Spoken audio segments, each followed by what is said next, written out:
Hello, my beautiful duckling.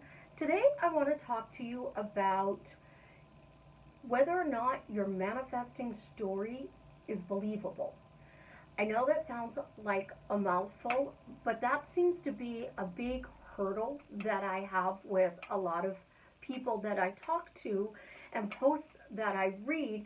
Do you actually think your manifestation story is believable? This is Susie, your beautiful swan queen. Welcome back to the garden. Happy St. Patrick's Day. You guys hit the subscribe button, like my videos, and tell me why what I'm sharing with you is drastically changing your life for the better. So I woke up this morning. I had to go grocery shopping.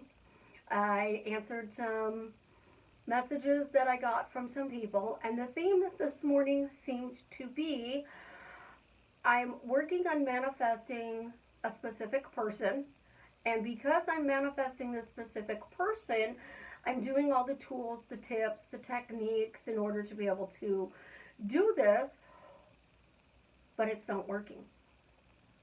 The reason it's not working is because it's not natural or you don't believe it. So I prefer the word natural to the word believe it.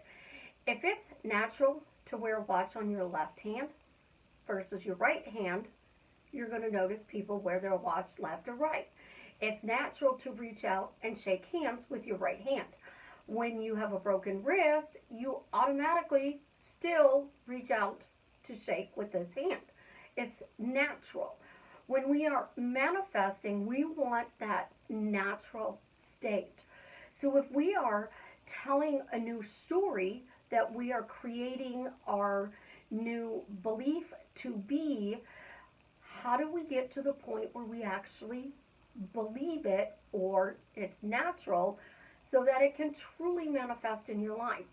That seems to be the tricky part, because most people literally walk around and go, well, I'm scripting and I scripted this and I scripted that and I'm doing my questions and I'm saying my affirmations and I'm keeping my mental diet in check. Well, no, you're not.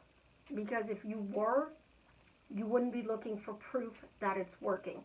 And that is a big block that you have, is because you're looking for physical proof. So if it's done, if it's here, if I've already got my manifestation with my specific person, he'd be sitting next to me right now. And we're looking there going, that's just an empty space. I'm doing all this work, but this is an empty space. I'm doing all this work, but this is an empty space. I'm making coffee, and I don't drink a full pot of coffee, but I'm making pot of coffee for two, so I have coffee in case he knocks on the door. You're daydreaming. You are fantasizing. You are not living from your desire. You're living of the desire. And because you're living of the desire, it's just daydreaming.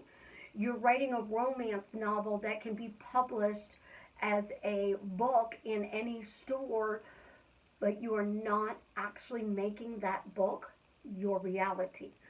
So you have to persist. Persistence is the key to anything. And people say, well, basically, Susie, you do mental diet. No, I don't just do mental diet. I teach you what's natural. So you want to go to the store and you want to go grocery shopping, and you really don't know what you're going to buy because you don't.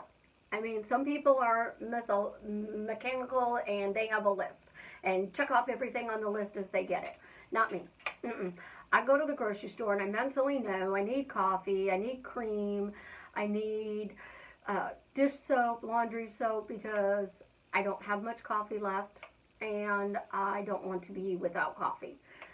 So I'm like, this is the same thing with manifesting. It's natural to go to the store, and even if you have a list, you're like, oh, I forgot I needed this. Oh, I needed that. I told my daughter this morning, Savannah, don't let me leave without dishwashing tablets. We get to that section, and we go down to get the dishwashing tablets, and I walk by the laundry soap, and I'm like, I need laundry soap. Wasn't even mentally or physically on a list. That is something that's natural that we do when we are out and about during our day. So here's the thing that we also do naturally. We talk about, I'm doing all the tools, but it's not working. And you're cementing it's not working because you're using it after the word but. Your brain hears but, and everything in front of it went bye-bye, and the next thing you say is all you remember.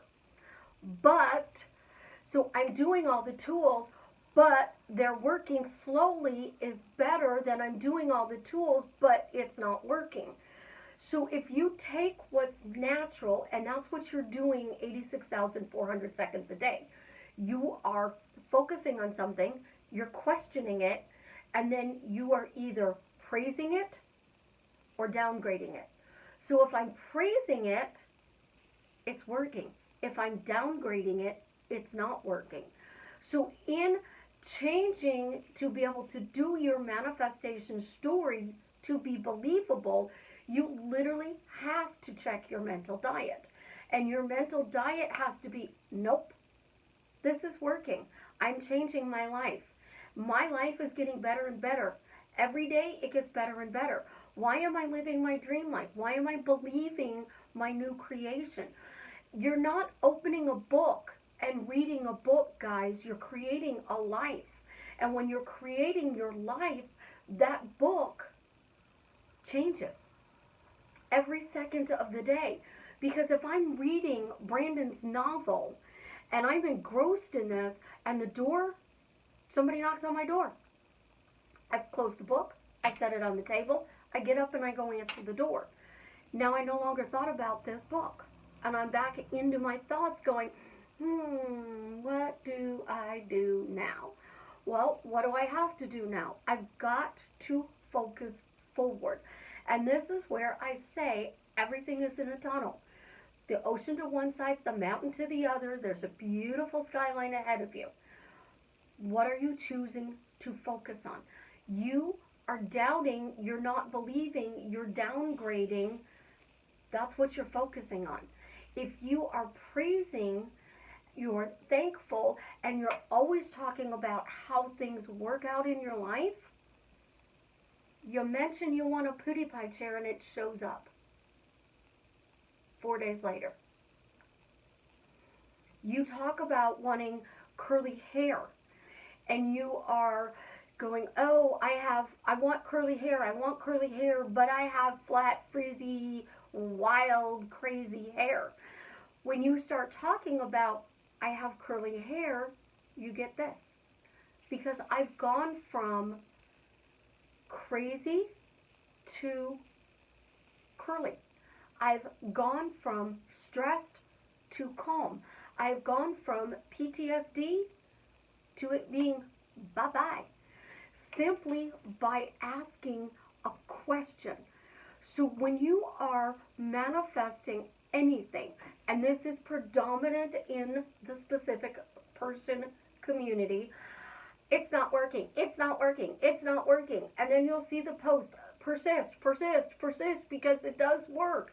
And everybody's like, well, what did you do? What did you do? What did you do? They didn't do anything that you're not doing. They just dropped the doubt, the obsessive need, the it's not working. I don't know what I need to do to change this.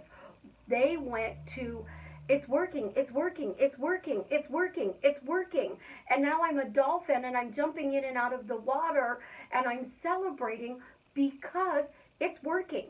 If you literally just start walking around and ask one question, and I've been doing that question for 753 days now. Why am I spoiled? There is a bunch of YouTubers that recently got back to talking about your mental diet. And one of them said, a sentence, one sentence is all you need to change your life. I've been teaching you guys that for years. I've been doing it for 6 months on my videos. One question can drastically change your life like that. Because when you start seeing Why is everything working out for me? Why does everything always work out for me? You are focusing on things going right in your life. And your brain has to answer. The minions have to deliver. And you get your desired result because that one question changed your life. My question was, why am I spoiled? Why am I always spoiled? Why am I happy I'm spoiled? Why is everything working out for me? Because I'm spoiled. That is the way I phrase I'm spoiled. I've been told you can't say that. I still do. When I can't say it, why do other people say it around me? And then people understand why I say it. Why am I spoiled? Because I now work from home doing YouTube videos and life coaching, and I am changing people's lives for the better, literally one question at a time. So that one sentence you need might be, I am wealthy, but you don't believe it. So you put it in a question. How is it I am wealthy? Why am I wealthy? And now that question changes your totally financial situation, and you're like, well, how did that happen? Because you have to have that question answered. So when you don't believe your manifestation story, you're asking the wrong question. You're saying the wrong sentence. You are focusing in the wrong direction. So I can turn my chair and I can focus this way, but if I'm still asking the same question, I'm still getting this answer. If I turn my chair this way and I ask the same question and I go, show me proof that this is working, I get it. So I can tell you 3 stories. Specific person stories, okay? We'll do that. It'll work for anything. You see this couple in the grocery store, and they are looking at each other, and they're just standing there frozen with both their hands on the carts staring at each other. And it's a Kodak moment, and you want to take their picture. Story number 1, they're fighting, and they both have this angry expression on their face because the store is out of toilet paper. Same couple, and they're mad because they're out of toilet paper, and you can tell by the look on their face that they're just, Now, same couple in the store, and they are staring at each other. Both of them have their hands on the cart, and they are looking at each other, and the one says, it's your turn to change the diaper. You notice now there's a baby in the cart. The third story, they are standing there staring at each other, hands on the cart, and you snap that picture, and all of a sudden you hear the husband go, you know what, it's your birthday, I love you more than anything in the world, you pick out whatever you want to eat tonight, even if that means we're having liver and onions. I'll make it for you. And her response is, you'll make me liver and onions? Absolutely, babe. I love you. Happy birthday. And she's just flabbergasted because he can't eat liver and onions, but he's going to make them. Same couple, 3 different stories. I worked in Walmart. I saw this all the time. I would see you talking to your spouses. I would see you talking to your friends. I'd see you talking to your kids, your parents. And here's the thing. You might have told your spouse, oh, honey, don't worry. Everything always works out for us. I promise it'll work out. Because you're trying to lift them up. But then an hour later, you come to the store with your mom, And you're like, Mom, I keep trying to raise him up and raise him up, but nothing ever works. I mean, I feel like I'm his cheerleader and I'm screaming it in his ear. It works, it works, it works, it works, it works. But I know it's not going to work. It's just not going to work. But what do I do? Because it's not going to work. And that's what we're doing when we are practicing manifesting. We are looking for proof it works.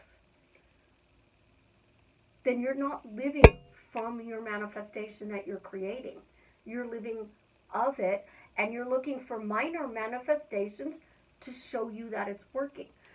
So do I need proof that my coffee cup is working? No, because I just pick up the coffee pot, pour it in my cup, and assume it works. Do I need proof that I'm breathing? No, because as soon as I open my mouth to talk, I know I'm breathing. Do I need proof my car has gas in it? Absolutely. I look at the gauge and go, oh, I have half a tank this morning. I'm good. When you are looking for proof in your manifestation, you don't believe your story you're creating. So asking those questions is what truly changes your life. And I'm not telling you to walk around saying, why am I rich? Why am I rich? Why am I rich? Like I did when I was slicing lunch meat at Walmart. I would be, I am wealthy, I am wealthy, I am wealthy. If I would have put it in, how is it I'm wealthy, or why am I wealthy, I could have created financial abundance 5 years ago instead of 5 years later. The question or the statement that changes your life, I've been teaching you guys for years. I've been drilling it into your head for months with my videos. I can't change your life unless you truly have to change. So if you prefer telling the story, I'm doing everything and it doesn't work, congratulations. Your question and statement is proving it doesn't work. But if you choose to tell the story of why is it always working out for me, I don't need my best friend. I don't need my daughter. I don't need Katie. I don't need Jared. I don't need anybody to tell me it is working. I just look around and I know it's working. I created a whole studio to show it's working. I created a life to show it's working. But I don't spend 24 hours a day scripting, asking affirmations, making statements, mentally running through my diet. I literally do it when I think about it. That's it. And that is because I've made it natural. I didn't walk around screaming it from the rooftops. I literally made it natural because I'm not worried about the balcony scene. I don't care when that person shows up. I don't care what you're saying in your world. Yes, I know what's going on outside the four walls. I was in the grocery store today. But that doesn't mean I have to live in that reality. I only didn't get one thing at the store today. And that's because I know I don't have to go shopping for another month, so I was going to grab another roll of toilet paper. But I didn't think, as I was driving to the store, oh, I'm going to easily find toilet paper. So I created, because we were listening to other people go, they don't have toilet paper yet, they don't have toilet paper yet, they don't have toilet paper yet. And we get over to the soap section, and they didn't have toilet paper. They had very little soap. So I had to buy a box of 60 tablets to wash my clothes. How many loads of clothes is that? 60. I do a load of clothes a week. I've got laundry soap for a year. So when we are creating, we have to find a way to make it believable. And that's where the question forces you guys to understand that this is happening. It's here. It's done. I got it. And when you realize that you've gotten it, you don't need proof. Because I got my coffee cup. I don't need proof I need coffee. I got my chair. I no longer need proof. I got my chair. Saint Patrick is sainted because he got rid of the snakes in Ireland. He didn't need proof they were gone. He just rid the country. I personally think he should do it across the world. I love St. Patrick. He's the most amazing man in the world because he rid a section of the world of those nasty little creepy crawlies. And I may get some haters on that, but I'm sorry. I've been bit by one, been sick by one. I just don't like them. The thing is, he manifested the snakes leaving Ireland. So we turn it into a celebration. And we make corned beef and cabbage and potatoes, and we have green beer, and Chicago dyes their river green. And we throw parties and parades to celebrate, but most people don't even know what we're celebrating. They just call it the drunk holiday. In actuality, he manifested a country because he persisted in the assumption until it hardened into fact. He didn't look for proof. He persisted, created, and it became true. Happy St. Patrick's Day. Go manifest something amazing in your life. Hit the subscribe button, the like button, and tell me those amazing things that you are creating in your reality because I do want to know. Love you guys.